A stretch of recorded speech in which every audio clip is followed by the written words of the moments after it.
bukan sekadar wisata gerhana. Tadi ada beberapa kata kunci Bung Kohar dari masyarakat. Teknologi juga harus berkembang, bukan hanya masalah support pariwisata. Benar ya, mungkin sesuai yang Bung Kohar sampaikan karena tadi. Sejarah gerhana matahari total itu hampir selalu terkait dengan temuan-temuan atau pembuktian-pembuktian baru. Yang paling tua sekalipun, baik dari perspektif sejarah maupun saintis ya. Dari sisi sejarah misalnya, di salah satu riwayat di dalam kepercayaan Muslim, orang Islam misalnya, pernah terjadi gerhana matahari itu pada Januari tahun 632 Masehi di Madinah. Waktu itu gerhana matahari total. Nah, ketika itu kebetulan berbarengan dengan wafatnya putra Nabi Muhammad yang bernama Ibrahim. Dan orang-orang di sekitar situ mengaitkan antara kematian putra Nabi Muhammad itu yang bernama Ibrahim itu dengan gerhana matahari total. Lalu Nabi mengatakan ya bukan, itu adalah kehendak Tuhan, karena itu berdoalah. Karena itu kan setiap ada gerhana matahari itu umat muslim disunahkan untuk melakukan sholat kusuf gitu kan, sholat gerhana matahari. Nah, di bidang ilmu pengetahuan pada 1919 ketika gerhana matahari total terjadi dan bisa diamati di sebuah pulau Walisi di Afrika Selatan, itu ada ilmuwan Inggris, astronom Inggris yang ingin membuktikan teori Einstein tentang bagaimana gravitasi itu mampu membelokkan cahaya, dan akhirnya terbukti waktu itu. Itu juga terjadi karena gerhana matahari total. Lalu juga ada ilmuwan yang berhasil meramalkan, memprediksi bagaimana lintasan gerhana matahari total. Itulah yang Edmund Halley namanya. Nah, kemudian namanya diabadikan sebagai nama komet. Dan artinya banyak sekali temuan-temuan yang muncul yang lahir dari sebuah fenomena gerhana matahari total.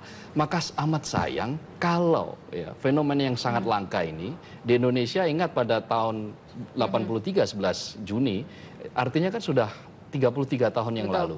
Itu berarti bukan tidak mungkin akan terjadi lagi dalam kurun 3 atau 4 dekade, karena itu sangat sayang kalau dilalui begitu saja, dan tidak dimanfaatkan ya. Dan ini juga memicu antusiasme masyarakat terhadap Indonesia sendiri, walaupun dengan momen dari gerhana. sisi wisatanya dari sisi wisata. Kita lihat sejauh mana masyarakat merespon. Sudah ada beberapa respon Twitter melalui netizen. Kita lihat bersama-sama apa yang mungkin menjadi komentar atau pendapat warga.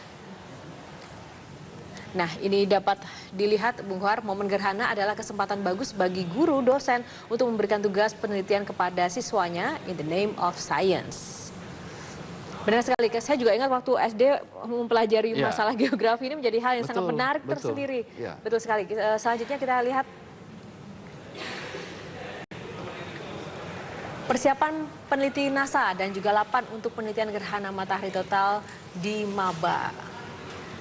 Ya, ini tentu reportase saja. Ya. Betul, ini reportase. Selain kagum akan gerhana, aku kagum dengan mereka para peneliti yang haus akan ilmu pengetahuan. Betul. Nah, jadi bayangkan coba, kayak penemuan gerhana matahari total.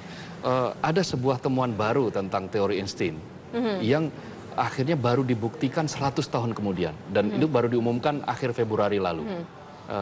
Temuan tentang adanya masih terkait dengan gravitasi, ada gerak pada gravitasi. Artinya apa?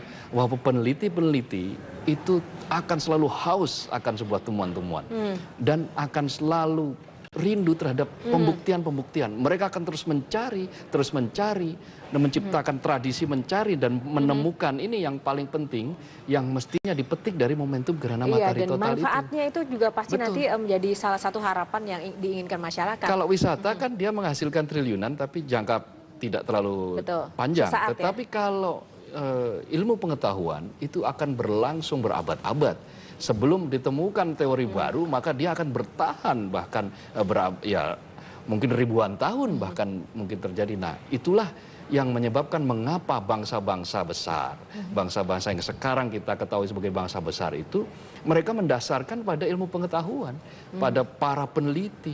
Dan mereka betul-betul serius membayar para peneliti, mendedikasikan dana untuk penelitian dengan besaran yang luar biasa. Sementara kita dana penelitian sampai saat ini baru 0,0 sekian. Baik, mudah-mudahan ini dapat menjadi salah satu titik awal ya dari perkembangan penelitian di Indonesia. Sudah ada penelpon.